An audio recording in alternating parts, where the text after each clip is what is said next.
I have to say that we had contemplated the notion that at 50-50, Kyrsten Sinema could switch to the Republican Party. Had not contemplated this specific maneuver, but from Kyrsten Sinema's perspective, which incidentally is the way that Kyrsten Sinema exclusively operates, this does make some sense. I'll explain in a moment.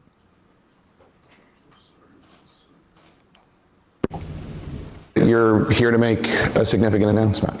I've registered as an Arizona independent. I know some people might be a little bit surprised by this, but actually I think it makes a lot of sense. You know, a growing number of Arizonans and people like me just don't feel like we fit neatly into one party's box or the other. And so, like many across the state and the nation, I've decided to leave that partisan process and really just focus on the work that I think matters to Arizona and to our country, which is solving problems and getting things done. So your voting record is pretty capital D Democratic. I mean, your views are generally that of a moderate centrist Democrat. How does leaving the party change how you do your job?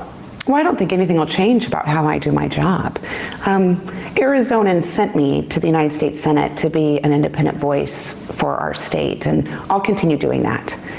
What I think is important about this decision and this move is that I'll be able to show up to work every day as an independent and not be, stuck into one party's demands of following without thinking.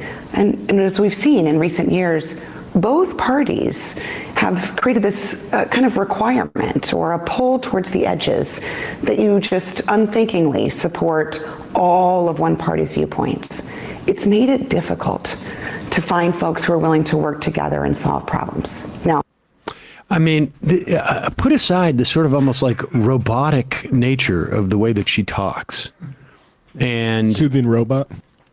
As if like there was not even a person across from her as she answers that. Put that aside. That's not terribly relevant. I mean, all of these people are robots as far as I'm concerned.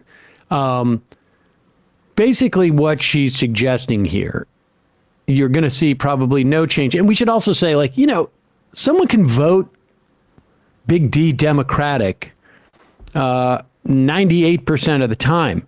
But part of that is because she killed legislation before it was born. So she didn't have to vote on it. Right. Build Back Better, she didn't have to vote on it because she was instrumental in killing it. And so you got to take that with a grain of salt. But what this does for Kyrsten Sinema is, A, it allows her to avoid losing in the 2024 Democratic primary in Arizona, which I would guess, had about a 100% likelihood of her losing that primary. It also, perhaps, and I think we need to look at the data more, because there's some data that suggests that if she ran as a third party candidate, she would draw both equally from the Republicans and the Democrats, that it might scare the Democrats in 2024 for fielding their own candidate because they don't want to split the vote and have a Republican win. So that's what it is. I don't think the implication, she has announced that she's going to caucus with the Democrats, not unlike Bernie Sanders and Angus King.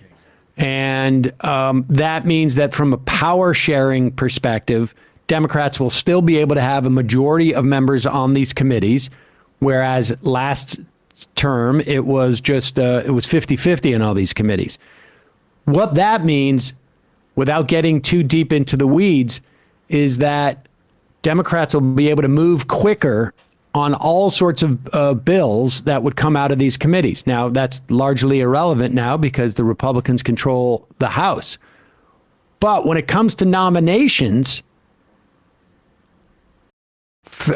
like executive branch nominations, judicial nominations, you don't have to basically go through all the delaying tactics that Republicans have to get a nominee to the floor.